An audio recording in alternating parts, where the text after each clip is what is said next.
안녕하세요. 장원대 교수입니다. 이번 시간에는 지난 시간에 이어서 딥러닝 파라미터들을 어떻게 결정하고 최적화하는지에 대해서 살펴보도록 하겠습니다. 이번 시간에는 실습을 하면서 이제 하나씩 살펴보려고 하는데요. 지난주에 여러분이 이제 다루셨던 심전도 데이터를 사용을 해서 실습을 진행할 예정입니다. 이 데이터는 잘 아시듯이 정상, 비정상에 따라서 분류가 되어 있는 데이터고요. 이걸 통해서 우리가 이제 딥러닝 시 사용되는 각종 파라미터들의 의미 그리고 조정 방법을 어떻게 해야 되는지를 이렇게 설명을 드리고 또 이해할 수 있도록 이렇게 보려고 합니다. 네, 캐글에 가셔가지고 ECG Heartbeat Categorization 데이터셋을 다운로드 받아주시고요. 그리고 다운로드 받으신 데이터를 여러분의 구글 드라이브 혹은 캐글에 업로드 해주시기 바랍니다. 네, 기본적으로는 여러분이 8장에서 이미 사용하셨던 코드를 기반으로 이제 실습을 진행하려고 합니다. 그래서 이렇게 이제 코드들이 있고요. 이제 책에 보시면 코드가 쭉 나와 있어요. 그리고 지난 시간에 이미 실습을 하셨기 때문에 그거를 한 번 더 이렇게 불러오셔가지고 사용을 하시면 되겠습니다. 그러면 하나씩 이번에는 제가 한 줄 한 줄 쳐가면서 타이핑을 해가면서 설명을 드리지는 않을 거고요. 지난 시간에 이미 했기 때문에 좀 통으로 카피해가면서 카피 페이스트 해가면서 좀 설명을 해드리도록 하겠습니다. 네, 콜앱에 접속을 하시고요. 그리고 연결을 해주시기 바랍니다. 그러면 구글 드라이브를 이렇게 연결해 보겠습니다. 여러분의 계정으로 로그인을 하시고요. 이렇게 코드를 복사하셔서 붙여놨습니다. 네, 그러면 구글 드라이브가 연결이 되죠. 연결이 된 다음에 제대로 되어 있는지 들어가 보겠습니다. 컨텐츠에 G 드라이브. 지금 컨텐츠 들어있죠? 그러니까 G 드라이브 가보고요. 그러면 파일 내용을 보면 마이 드라이브 되어 있고요. 마이 드라이브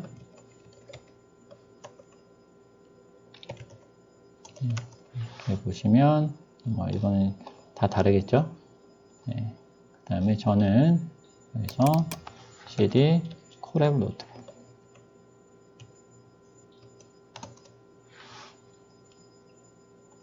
그 다음에 ns 이렇게 보시면 이제 ch0604 뭐 등등 이제 쭉 있어요.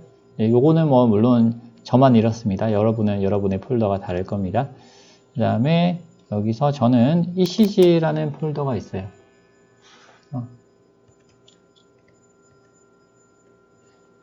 라는 폴더에 만들어 놓고 ECG라는 폴더 안에 보면 이제 이렇게 파일이 이제 잘 들어가 있습니다. 이 두 개 파일을 읽어 가지고 이렇게 실습을 진행을 할 겁니다.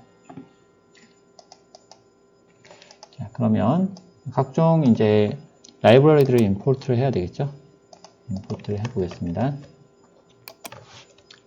자, 지금 numpy, pandas, to categorical, keras, 그 다음에 sequential, layers, optimizers 이렇게 붙었고요. 그 다음에 pyplot, 요거는 메뉴에 그림 그리는 것까지, 그래프 그리는 것까지 임포트를 합니다. 네, 하나씩 임포트 되고요. 그 다음에 이제는 데이터를 불러와야겠죠. 자, 지금 보시면 이 코드가 위쪽에 보시면 이제 두 개 CSV 파일 두 개를 읽어 오는 거예요. 그리고 그 다음에 이제 numpy 배열로 변환을 하고 300개, 1000개만 선택을 합니다. 이제 다 쓰는 것이 아니고 트레인에 3000개, 300개 아니고 3000개 이제 선택을 하고요. 그 다음에 테스트는 이제 1000개. 트레인하고 겹치지 않게 인덱스를 트레인부터 시작을 해가지고 n트레인 플러스 n 테스트까지 이렇게 위치 잡아서 가져오고요. 요거를 우리가 학습을 시켜야 되기 때문에 normal, abnormal을 두 개를 붙여줍니다. concatenate 함수 써가지고요. 그 다음에 여기서 to categorical 함수 역시 사용을 해서 이제 테스트를 조금 바꿔주죠. xTest. 네, xTest는 뭐 우리가 카테고리컬로 바꿀 필요는 없고요. 이제 테스트의 경우에 지금 x 같은 경우는 expand dimension을 써서 우리가 그 합성 곱층을 쓸 수 있도록 이렇게 expand dimension으로 맨 마지막에 한 개 차원을 더 늘려주고, y 아웃풋 같은 경우는 이렇게 또 카테고리컬 함수로 원하드 인코딩으로 바꿔줍니다. 테스트는 사실 뭐 굳이 바꾸지 않으셔도 되겠습니다. 이렇게 실행을 한번 시켜보시기 바랍니다.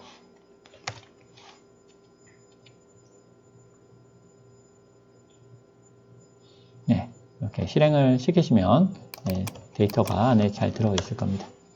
이렇게 Y-트레인도 원하드 인코딩이 잘 됐고요. 그렇게 된 다음에요. 이제는 이렇게 된 모델이 다 준비가 됐죠. 그러면 모델로부터 데이터가 준비됐으니까 요거를 학습을 시킬 수 있도록 모델을 한번 만들어 보겠습니다. 시퀀셜 모델이고요. 컨볼루션 1차원 컨볼루션 2개, 맥스 풀링, 또 1차원 컨볼루션 2개, 맥스 풀링, LSTM, 댄스 이렇게 추가를 했습니다. 실행을 시켜보시면 열심히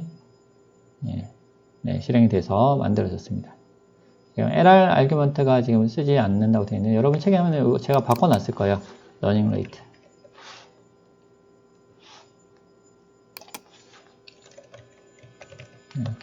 이렇게 실행하시면 뭐 워닝도 뜨지 않을 겁니다. 이렇게 됐고요. 그러면 모델이 이제 다 만들어졌어요. 만들어진 모델이 어떻게 생겼나 구경을 해 보시려면 모델.summary 이렇게 해보시면 됩니다. 그럼 이렇게 파라미터 개수라든지 쉐입이라든지 등등이 이렇게 잘 나오게 됩니다. 자, 그 다음에 이제 학습을 실제로 시켜보면 됩니다. 학습을 시켜보면 이렇게 에포크 총 50번이 이렇게 돌아가고 있고요. 1, 2, 3, 4, 5, 6, 7, 8, 9, 10. 학습이 다 되면은 그 다음에 테스트를 해보면 되겠죠. 6, 7, 8, 9, 10. 시간이 좀 걸립니다. 조금만 기다려보죠.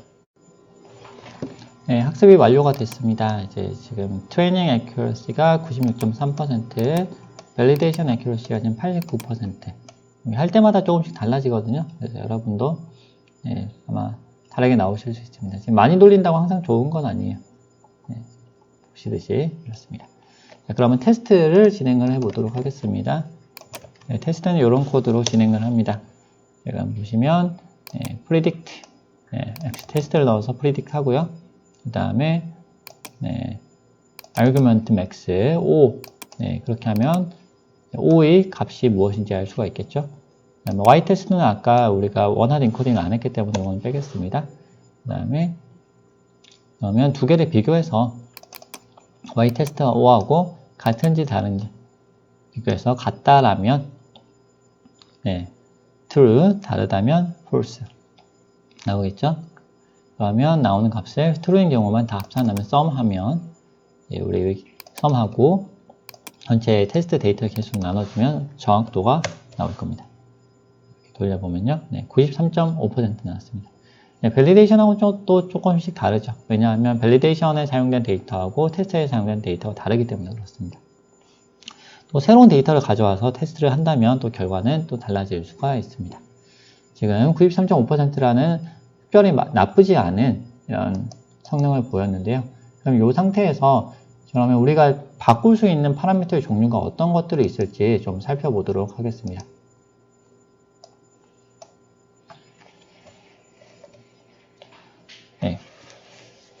먼저 우리가 바꿀 수 있는 파라미터들은 이제 크게 보면 합성 곱층에서 필터 수가 있습니다. 자, 여러 가지 이제 각 층별로 파라미터를 볼 거예요. 합성 곱층에서 바꿀 수 있는 파라미터, LSTM 층에서 바꿀 수 있는 파라미터, 완전 연결 층에서 바꿀 수 있는 파라미터, 그 다음에 컴파일 시에 바꿀 수 있는 파라미터 이런 것들을 좀 살펴보겠습니다. 그래서 필터 수가 가장 대표적으로 우리가 바꿀 수 있는 파라미터의 종류입니다. 필터를 통해서 입력 데이터가 새로운 특징으로 이제 변화하게 되는 거죠. 그래서 필터의 개수가 많아질수록 보다 다양한 특징을 추출할 수가 있습니다. 그러면 많으면 많을수록 좋느냐? 또 그건 아닙니다. 필터 수가 클수록 올바르게 학습된 네트워크 성능이 향상이 되고요. 그리고 여기서 중요한 건 올바르게 학습된다면입니다. 올바르게 학습이 안 될 수가 있거든요. 올바르게 학습이 된다면 그 네트워크의 성능이 향상이 될 수 있어요. 그리고 대신에 학습 네트워크 학습의 난이도가 상승합니다. 왜냐하면 파라미터 수가 늘어나거든요. 필터 수가 커지면 파라미터 수가 늘어나면 풀어야 되는 문제가 그만큼 복잡해진다는 거고, 문제가 더 복잡해진다는 거는 문제를 답이 틀릴 수 있는 가능성이 높아진다는 거죠. 그래서 이제 주의를 하셔야 됩니다. 자, 여기서 이제 여러 가지를 시도해 볼 수 있는데요. 이제 가장 이제 보편적으로 이렇게 추천이 되는 그런 방법은 과도하게 많은 수의 필터를 일단 써보는 겁니다. 그래서 제가 많이 클수록 좋은 건 아니다라고 말씀을 드렸지만 그래도 일단 많이 써서 학습을 시켜봅니다. 그래서 필터를 많이 쓰게 되면 일단 학습은 돼요. 학습은 이제 어떻게 accuracy가 99% 이렇게 올라갈 수도 있어요. 그런데 그게 항상 좋은 건 아닌 것이 학습 데이터에 대해서 최적화되는데 테스트 데이터에 대해서, 그래서 학습되지 않은 데이터에 대해서는 결과가 나쁠 수 있어요. 이제 오버피팅이라고 하는데요. 좀 이따 설명을 드릴 거예요. 그래서 이제 그런 것들이 항상 좋은 건 아니지만 그래도 이제 안 되는 것보다는 또 나을 수 있거든요. 그래서 처음에는 크게 네트워크를 잡아서 필터 개수를 좀 많이 넣습니다. 그래서 학습을 시도해보고 그래도 좀 된다 싶으면 이제 줄여가면서 학습 성능을 최적화하는 것이 좋습니다. 다른 이제 파라미터의 경우도 사실은 마찬가지예요. 처음에 좀 크게 했다가 점점 줄여가는 것이 보다 효과적입니다. 그리고 여러 개의 합성 곱층을 좀 사용해 본다. 필터 수를 늘리지 않고 합성 곱층을 여러 층으로 좀 할 수 있어요. 예를 들어서 필터 개수가 이제 우리가 64, 128, 256 이렇게 할 수 있는데요. 이제 256짜리 하나 넣는 것이 아니고 16짜리를 필터를 두 개를 넣는 거예요. 연속으로. 컨볼루션 16짜리 필터 하나 넣고 그 다음에 또 컨볼루션 16짜리 필터 하나 넣고 이렇게 넣었을 때 더 좋은 결과가 나올 수 있습니다. 왜냐하면 필터 이제 컨볼루션 레이어가 하나 더 들어가면서 혹은 이제 우리가 스트라이드를 넣어가지고 혹은 맥스 플레잉을 해가지고 크기가 줄어들게 되면요. 크기가 줄어들게 되면 파라미터의 수가 줄어들 수 있거든요. 비슷한 효과를 가지면서 파라미터의 수를만 줄일 수가 있는 거예요. 그래서 이제 합성곱층을 여러 개 쌓아서 해결이 될 수 있는 문제가 의외로 많습니다. 그래서 이제 우리가 나오는 것이 이게 딥 뉴럴 네트워크거든요. 한 층에서 모든 걸 해결하려고 하는 것이 아니라 한 층에서는 최소한의 일들을 하고 다른 일들은 그 다음 층으로 넘기는 거예요. 패스하는 거예요.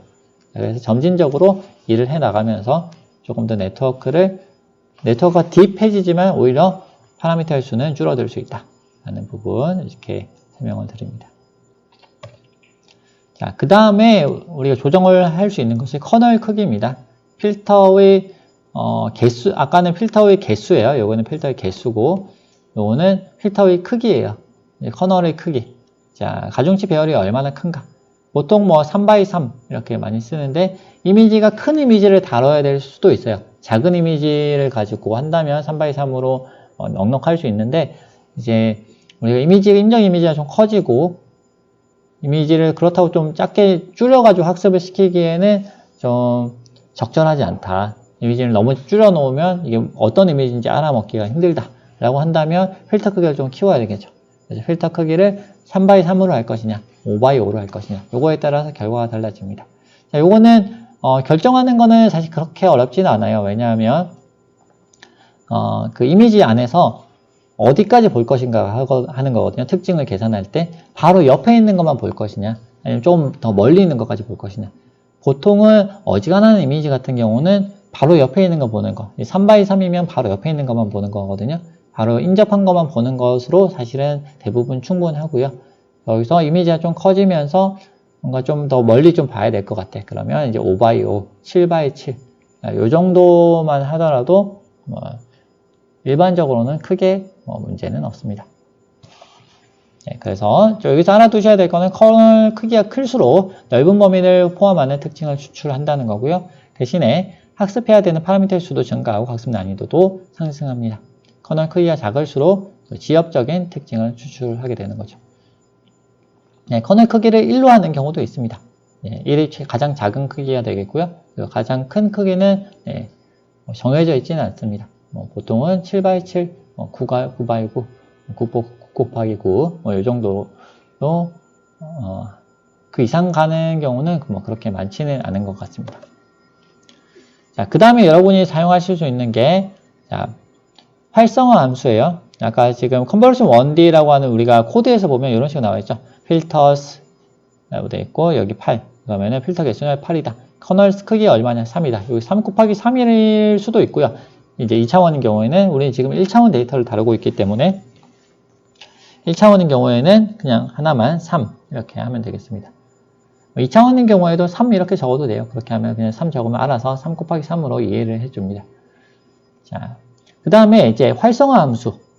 자, 활성화 함수가 무엇인지 왜 해야 되는지는 앞서서 제가 여러 번 설명을 드려서 굳이 더 설명을 드릴 필요는 없을 것 같아요. 일단 간단하게라도 말씀을 드리면 각 층에서 발생하는 출력을 변형시키는 거예요. 특정 범위로 조정을 하기도 하고 특정 이제 출력을 날리기도 합니다. 자, 그래서 이제 여러 가지가 있습니다. ReLU, 시그모이드, 소프트 사인, 탄젠트, 하이퍼볼 탄젠트, 셀루, 엘루, 리키, 렐루 등등이 있는데 자, 주로 쓰는 건 사실 또 정해져 있어요. 그래서 대부분의 경우에 여러분은 렐루, ReLU라고 하는 이 활성화 함수를 쓰시게 될 겁니다. 최근의 이미지라든지 대부분의 경우에 좋다, 가장 좋다라고 알려져 있고 보편적으로 이게 그냥 사용이 됩니다. 그래서 처음 해본다 그러면 그냥 요거를 쓰시면 돼요. 이걸 쓰시면 되고 요걸로 했는데 뭔가 잘 안 된다 그러면 이제 다른 걸로 바꿔보면 돼요. 요걸 잘 안 되니까 이렇게 하면 좀 더 나아질까? 이렇게 하면 좀 더 나아질까? 하는 거 좀 변형시켜 가면서 이제 계산을 해보시면 학습을 시켜보시면 될 것 같습니다. 자, 그 다음에 그 다음에 쓰는 것이 뭐냐면 시그모이드 함수인데요. 시그모이드 활성화 함수인데 시그모이드 활성화 함수는 0과 1 사이의 값으로 출력되면서 그러니까 우리가 뭔가 값 자체를 예측해야 될 때 많이 사용을 합니다. 그리고 이제 이게 왜 필요하냐면 출력 값이 여기가 특정 값보다 크거나 작으면 누가 더 큰지만 비교를 하는 경우에는 사실 렐루를 쓰든 뭘 쓰든 크게 상관이 없어요. 그런데 최종적으로 우리가 뭔가를 예측해내야 된다. 0과 1 사이 값으로 예측해내야 된다. 이렇게 되면 값이 무한정 커진다든지 무한정 작아진다든지 이렇게 되면 좀 여러 가지 좀 문제가 발생할 수 있거든요. 주식을 예측한다든지 몸무게를 예측한다든지 이렇게 경우에 그런 경우에 0과 1 사이 값으로 출력을 이제 고정을 시켜가지고 원래 나와야 되는 값 이하로 나오지 않도록 조정을 해줄 필요도 있습니다. 자, 이게 그 다음으로 쓰고요. 그 다음에 소프트맥스 함수는 이것도 많이 쓰죠. 소프트맥스 함수는 맨 마지막 층에서 분류 모델에서 맨 마지막 층에서 사용을 합니다. 그래서 출력 노드들의 값이 1이 되도록 합이 1이 되도록 그래서 일종의 확률 값으로 바꿔준다 이렇게 생각을 하시면 되겠습니다.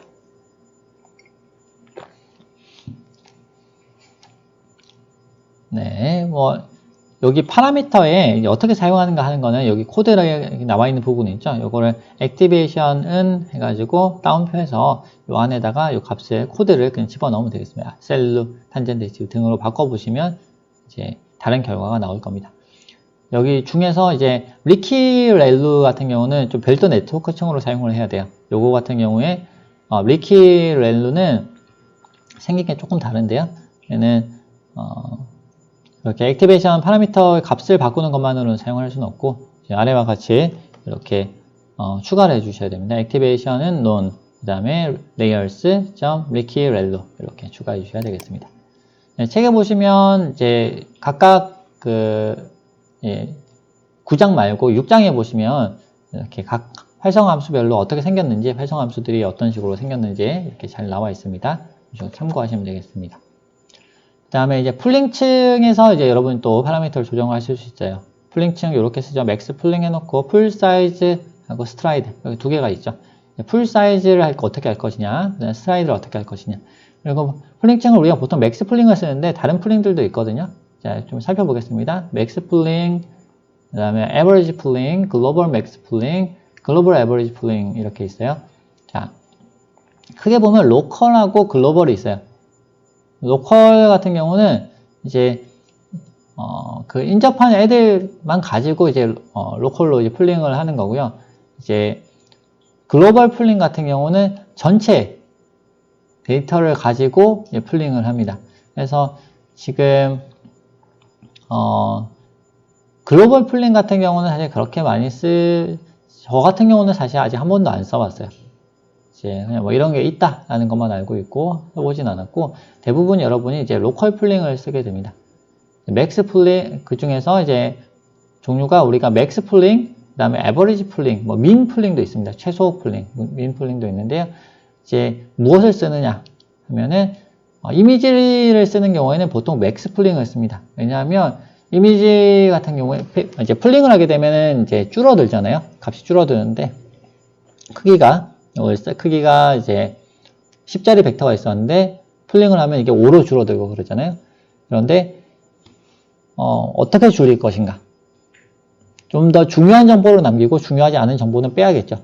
뭐가 더 중요한가요? 보통 이미지에서 검은색은 정보가 없어요. 보통 우리가 특징을 추출한 다음에는 특별히 검은색은 정보가 없는 경우가 많고 흰색은 정보가 있습니다. 그래서 이제 그 중에서 좀 더 정보가 있는 거, 흰색을 우리가 가져가겠다라고 해서 맥스 풀링을 주로 사용을 합니다. 자, 그런데 이제 신호에 따라서 큰 값이 중요한 것이 아니고 작은 값이 중요할 수도 있어요. 그런 경우는 민 풀링, 작은 값으로 이제 우리가 최소값으로 우리가 넣어서 할 수가 있고요. 그리고 이제 에버리지 풀링 같은 경우는 그거를 가장 큰 값 혹은 가장 작은 값만 취사 선택하는 것이 아니라 이제 평균 값을 계산을 해가지고 줄이겠다라고 하는 것이 에버리지 풀링이 되겠습니다. 계산량은 아무래도 맥스 풀링이나 민 풀링에 비해 가지고는 에버리지 풀링이 많겠죠. 네, 그런데 사실 대부분의 경우에 여러분은 그냥 맥스 풀링 쓰시면 돼요. 요걸로 해서 뭔가 잘 안 되고 뭔가 문제가 발생한다라면 이제 다른 걸 이제 고려해 보시는 거를 추천드립니다. 뒤에 1D, 2D 붙은 거는 데이터가 1차원이냐, 2차원이냐, 3차원이냐. 3차원도 있네요. 그죠? 이제 우리는 1차원 신호를 지금 다룰 거기 때문에 맥스 풀링 1D가 이거를 쓰시면 되겠습니다. 네, 그리고 가끔 이제 패딩이 필요한 경우가 있습니다. 맥스 풀링을 할 때 옆에 이제 풀링을 하면서 이제 사이즈가 딱딱 맞아서 떨어지면 굳이 패딩을 안 해도 되거든요. 그런데 맥스 풀링을 하면서 사이즈가 이제 배수가 잘 안 맞는 경우가 있어요. 그런 경우에는 패딩을 넣어서 크기가 이제 줄어들지 않도록. 네. 네, 예를 들어서 이제 하면서 패딩을 넣어서 이제 예를 들어서 200인 경우에 풀링을 해가지고 100이 되기를 기대를 하는데 뭔가 풀 사이즈하고 이게 좀 매칭이 안 되면서 100이 안 되고 이렇게 99가 되거나 이렇게 될 수 있거든요. 그걸 방지하기 위해서 패딩을 이렇게 필요한 경우에 넣어줄 수가 있습니다. 자, 그 다음에 LSTM층의 파라미터입니다. LSTM층의 파라미터는 자, 단순해요. 네. 여기서 두 가지밖에 없습니다. 노드 수 그리고 리턴 시퀀스를 할 거냐 말 거냐. 자, 노드 수는 앞서 설명드렸던 출력의 출력 노드 수고요. 역시 노드 수가 증가할수록 우리가 복잡한 패턴을 잘 인식할 수도 있겠지만 대신에 난이도가 상승한다 라는 거를 이제 인지하셔야 되고요. 리턴 시퀀스 같은 경우는 이제 앞서 설명드렸던 시퀀스 투 시퀀스이냐 아니면 시퀀스 투 원이냐 요거를 이제 차이를 줍니다. 그래서 리턴 시퀀스가 true인 경우에는 이제 시퀀스 투 시퀀스 모델이 되는 거고요. 이게 false인 경우 혹은 아예 지정을 하지 않은 경우에는 시퀀스 투 원 모델로 이렇게 만들어지게 되겠습니다. 네. 그래서 이제 이렇게 이어서 쌓는 경우에 처음엔 시퀀스 투 시퀀스로 리턴 시퀀스 true로 넣어주고요. 네, 또 이어서 쌓는 경우에는 true. 하지만 맨 마지막의 경우에는 자 return sequence false. 하지만 여기에 지원 값이니까 뭐 굳이 적지 않아도 상관없습니다. 자, LSTM을 쓸 때 우리가 양방향으로 쓸 수도 있습니다. LSTM이 기본적으로 이전 값을 가지고 다음은 이전 값으로부터 이제 다음으로 하나씩 데이터가 들어오면서 이제 새로운 값과 이전의 값을 통한 출력을 시합을 해가지고 뭔가 새로운 결과를 만들어내는 거죠. 출력을 만들어내는 거죠. 그런데 이게 방향에 따라 가지고 결과가 좀 달라질 수 있거든요. 앞에서부터 뒤로 가면서 이제 하나씩 넣느냐, 뒤에서부터 앞으로 가면서 하나씩 넣느냐. 이게 시메트릭하게 양방향 대칭이 되지 않기 때문에 벌어지는 현상인데요. 이제 그래서 사실 그런데 또 대부분의 신호가 사실 앞에서부터 들어오든지 뒤에서부터 보든지 이게 사실 큰 의미가 없는 경우가 많이 있습니다. 그러면 요거를 양쪽에서부터 보는 거를 좀 다 고려해서 학습을 시키고 싶을 수가 있어요. 그런 경우에 양방향 LSTM을 씁니다. 양방향 LSTM은 사실 복잡한 건 아니고요. 내부적으로 구성이 이렇게 돼 있어요. 순방향 LSTM이 있고 역방향 LSTM이 붙어 있어가지고 나온 결과를 이렇게 붙여줍니다. 두 개를. 그래서 양방향 LSTM 같은 경우는 나오는 출력이 2배가 됩니다. 그래서 LSTM이 지금 우리가 16으로 해서 노드가 16개죠. 그러면 출력이 16개라는 뜻이에요. 그런데 이거를 바이디렉셔널이라고 해가지고 밖에 묶어줬어요. 이렇게 하면 양방향이 되는데 양방향 LSTM의 경우에는 이렇게 출력이 32개로 이제 증가하게 됩니다. 그래서 상황에 따라서 학습 성능이 향상이 되는 경우가 많이 있습니다. 자, 그 다음에 완전 연결층을 좀 살펴보도록 하겠습니다. 네, 시간이 조금 많이 됐나요? 우리 잠깐 쉬었다가 계속 진행을 할게요.